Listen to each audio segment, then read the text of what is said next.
Okay, so where are we going now? So now we're going to Arena 25, which is a serviced office complex. Okay. And within Arena 25, which is on the legendary Barnes Wallis Way, named after the guy who invented the bouncing bomb that blew up the Ruhr dams and dropped by Lancaster bombers. But Arena 25 is where two yacht management companies, neither of which call themselves yacht management companies, and one yacht recruitment company are all based. So it's Willson Halligan, Dula Yachts, and Riella Yachts. And we're just going to visit them and see who's left here, because we're a little bit late in the end of the day. So it might be a little bit quiet in some of these offices. Well, it would turn out that the Superyacht industry turns up to work late and goes home early. Oh! I think you'll find they turn up early. Well, not Simon Burt, obviously. Not winter bottoms. No, but they go to work. They work late. Yeah. Yeah, right.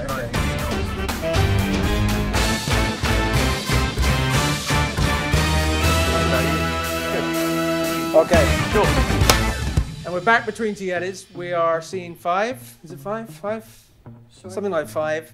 And we are at Willson Halligan. Okay, so welcome everybody. This would be a thriving, teeming office full of people, but because let's call it a scheduling thing, or Lee taking too long, we're a little bit here later in the day, and so there's almost nobody here. But normally, I'm not even going to ask you the question because you know the answers. How many people work here? Normally 14. 14. Yeah, but we do allow them some time off, so they've gone home for the day. There you go, they've gone home for the day, which is cool. And we keep France time, so 4:30 here, 5:30 in France, so they've all gone. We primarily do yacht recruitments for anything from our smallest client, 57 foot to 185 metres. We have the last sort of year or two diverse to doing a jet, houses, private villas, and also into the shore-based world, anything associated with the yacht world, asset manager, yacht manager, technical manager.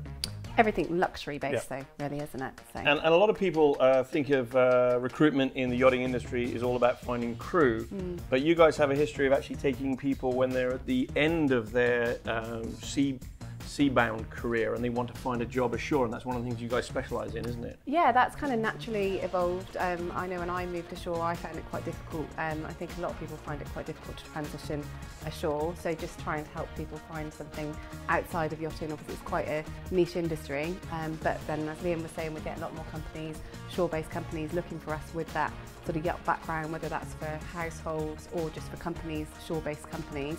So yeah, we quite like sort of helping them move ashore and do things like that, really. Because there's a lot of transferable skills, aren't there? I was chatting with, I'm pointing over there to the Wasatch Academy, because that's where Lars, locally we know Lars Lapuna, who runs the super yacht part of the Wasatch Academy, which is a maritime college here, and he was telling me that generally speaking the average number of years that people spend at sea is 7.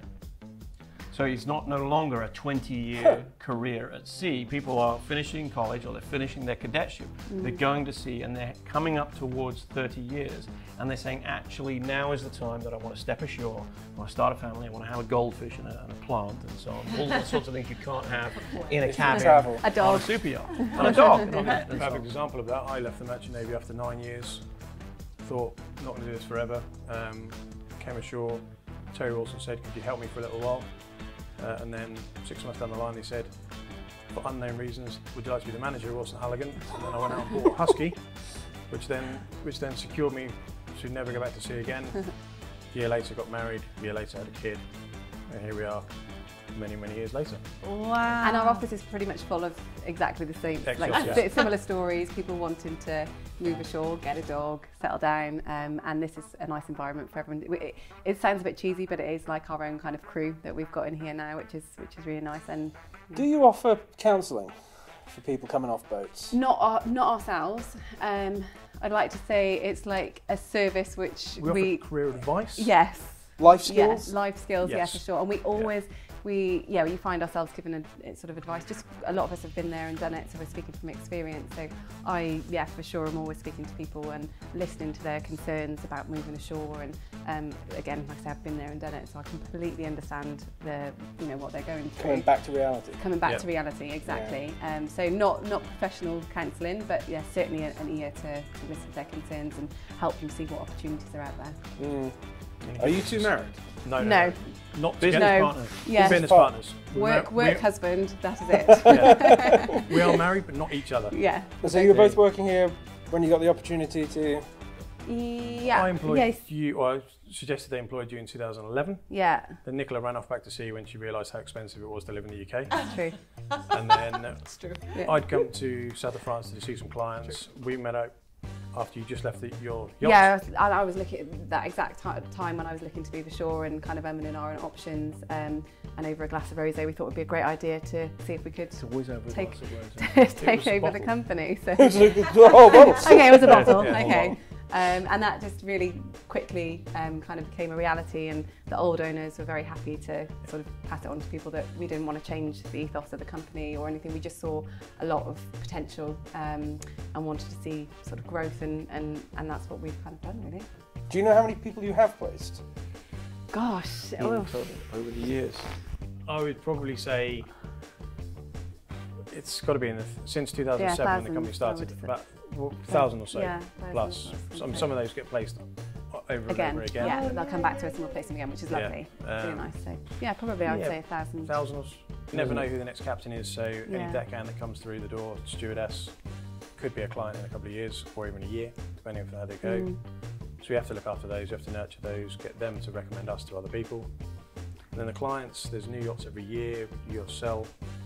But yeah, they can be client one day and candidate the next. Yeah. So you never know. Yeah, it's amazing. 1,000 sounds very little, but actually you've got a curated base of your people. We've got 30,000 plus in the database. Yeah. They reckon any recruitment database is only 20,000 placeable people. But it's the Superyacht world, they reckon there's about 50,000 yacht crew.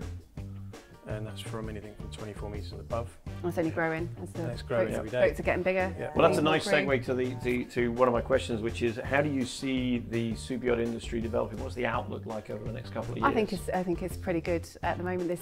I mean, the boats that are coming out, they're just, like I said, they're only getting bigger. They're attracting more and more crew. We're always looking for new crew. Always speaking to people getting into the industry, which is lovely for us. We love seeing the next generation of yachties come through. Where do you get them from? So we go to a lot of the local training colleges. So we're in touch with Warsash. We go over to UKSA, and then we'll go and interview them and sort of help them, give them a bit of careers advice and sort of help them on their way, really.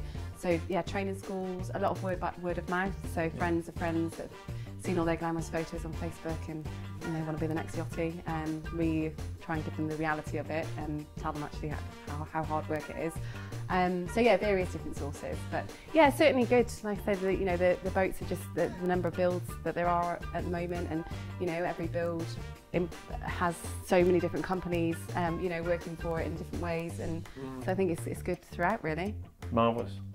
So now we're going to take the Between Two Yetis quickfire challenge. Okay. For this, I'm going to put you two guys next to each other. Sure. Okay.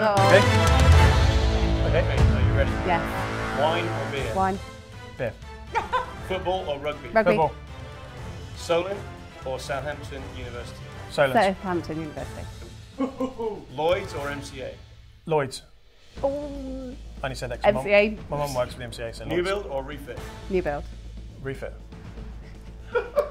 Canoe stern or axe bow? Axe bow. Canoe stern. And do you walk to lunch, or do you walk to work, or do you take a packed lunch? Take a packed lunch. Packed lunch. So I think we It's like a competition between Yeah. the two. You can see why we're not married. None of us are the same. Cool. So Amazing. well done. That's a good fire challenge complete. Is there anything else you want to say while you're here? No, it's nice to be involved. It's really privileged to be in the Yeah, yacht world. thank you very much. As long as it goes. Yeah, it's amazing. You've got some skills. Coming up in Chapter 6, we visit Divergent Yachting to understand the role a yacht management company plays within the industry. Join us next time on Between Two Yetis on tour.